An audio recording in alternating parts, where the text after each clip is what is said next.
मैं हूं शब और आप देख रहे हैं पीबीएन न्यूज। इसरो अपने चंद्रयान 3 के मिशन को पूरा करने के लिए फुल प्रूफ प्लान के साथ तैयारी कर चुका है। लगातार मिशन से जुड़ी हर अपडेट इसरो अपने ऑफिशियल सोशल मीडिया अकाउंट पर शेयर भी कर रहा है, जहां इसी के साथ चंद्रयान के करीब पहुंचने के कई वीडियो और तस्वीरें भी साझा की गई। बता दें कि चंद्रयान 3 जैसे ही चांद पर सॉफ्ट लैंडिंग करेगा, वैसे ही वो चंद्रमा से जुड़ी जानकारी को साझा भी करेगा। वो चीज़ें खोजेगा जो नहीं है।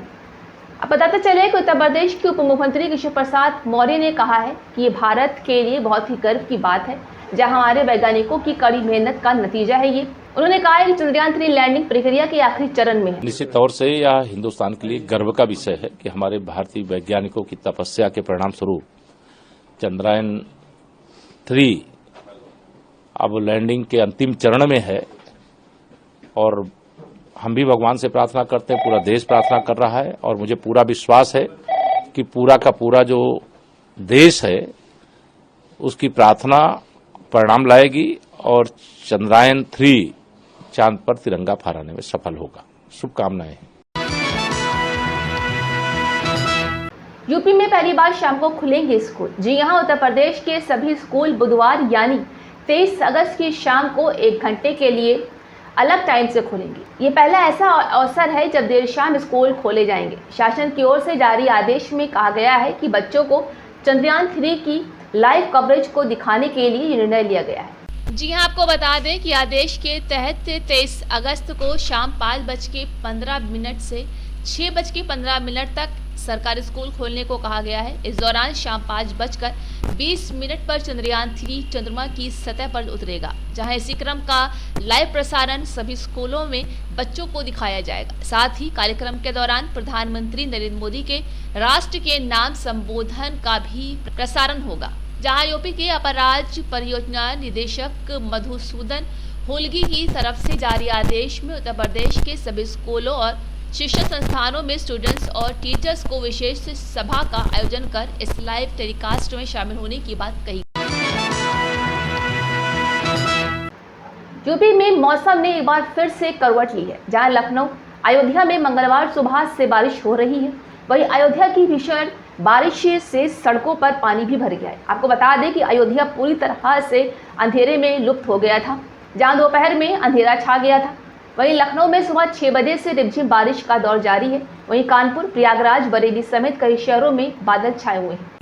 जी हां, मौसम विभाग ने प्रदेश के 45 जिलों में बारिश का अलर्ट जारी किया है। इनमें 21 जिलों में भारी बारिश हो सकती है, जहां बारिश के बाद प्रदेश के औसत तापमान में 5 डिग्री सेल्सियस तक गिर सकता है। जहां मौसम वैज्ञानिक का अनुमान है कि प्रदेश में आने वाले 3 दिनों यानी 24 अगस्त तक ऐसे ही मौसम रहेगा। बताते चले कि बारिश के चलते कपूरथला स्थित लखनऊ में भी नगर निगम जोन 3 कार्यालय में छत का प्लास्टर व ईंटें गिर गई, जहां मंगलवार को पहले कैश काउंटर पर प्लास्टर गिरा था, फिर थोड़ी देर के बाद कंप्यूटर रूम का भी प्लास्टर गिर गया और अब कर्मचारियों में खौफ है, जहां कर्मचारियों के आरोप हैं कि नगर निगम प्रशासन का कोई अफसर कार्यालय के जर्जर हालात देखने नहीं पहुंचा।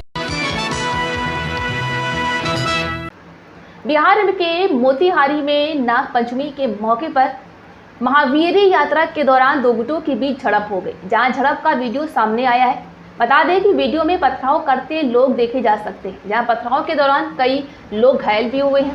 वीडियो में देखा जा सकता है कि कुछ लोग पथराव के दौरान बीच बचाव की कोशिश भी कर रहे हैं। वहीं पथराव करने वाले को रोकने की कोशिश कर रहे हैं। आपको बता दें कि वहां के SDPO नंद प्रसाद ने कहा है कि फोर्स और मजिस्ट्रेट हर जगह मौजूद है। अभी शांति का माहौल है, हम नजर रख रहे हैं।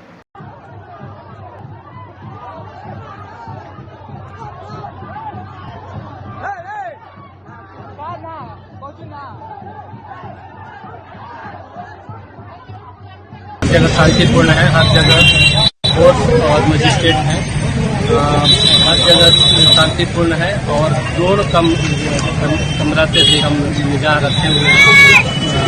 इस पर हर जगह से शांतिपूर्ण कवरेज मिल रहा है और आपके माध्यम से मैं ये संदेश देना चाहूँगा कि सभी लोग महावीरी घंटा शांतिपूर्ण। लखनऊ समेत उत्तर प्रदेश के तमाम जिलों में बुखार रोगियों की संख्या में तेजी से इजाफा हुआ है। जी हां, सरकारी अस्पतालों में सबसे ज्यादा मरीज फिजिशियन चिकित्सकों के कक्ष में देखे जा रहे हैं। इस बीच डेंगू और मलेरिया के मामलों में भी तेजी देखी गई है। बता दें कि अस्पताल में डेंगू के बेड रिजर्व करने के बाद मरीजों की आमद भी तेजी से बढ़ रही है। दरअसल बारिश और बदलते मौसम का खामियाजा बीमारियों के रूप में झेलना पड़ रहा है। जहां तेज गर्मी उमस की वजह से लोग बीमार हो रहे हैं, वहीं सरकारी अस्पतालों में बुखार के मरीजों की संख्या में इजाफा के साथ लोग वायरल फीवर सहित अन्य बीमारियों के शिकार भी हो रहे हैं। इधर डॉक्टरों द्वारा भी लोगों को सावधानी बरतने की सलाह दी जा रही है। जहां डॉक्टरों की माने तो इन दिनों वायरल और डायरिया के मरीजों की संख्या तेजी से बढ़ रही, वहीं आई फ्लू के मरीजों की संख्या में कमी आई है।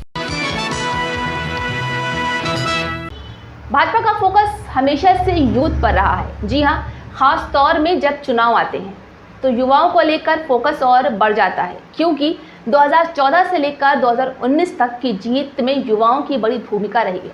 इन दोनों आम चुनाव में फर्स्ट टाइम वोटरों ने बीजेपी का साथ दिया तो वो सत्ता पर काबिज हुई। आइए जानते हैं क्या है पूरा मामला। अब इसलिए एक बार फिर इन पर निगाहें हैं। इसे लेकर भाजपा यूपी की सभी 80 लोकसभा सीटों पर वोटर चेतना महाअभियान शुरू करने जा रही है। जहां मंगलवार को लखनऊ में पार्टी कार्यालय पर प्रदेश स्तर की वर्कशॉप आयोजित हो रही है। इसमें 350 लोग शामिल होंगे, जहां फोकस 20 लाख से ज्यादा उस युवा वोटर्स पर है जो 2024 के लोकसभा चुनाव में पहली बार वोट देंगे।